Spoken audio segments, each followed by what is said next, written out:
aytadilar, Hazrati Abi Sa'id al-Khudri radhiyallohu anhu ning rivoyatlarida Rasululloh sallallohu alayhi va sallam aytdilar: "Iyyakum va buka al-yatim fa innahu yasri fil layli wan nasu niyamun" dedilar.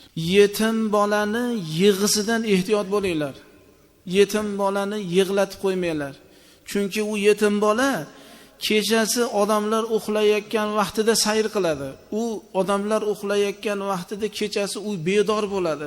Hech kimga ko'rsatmasdan yig'laydi Allohga. Siz shu bolani yig'isidan ehtiyot bo'ling deyaptilar.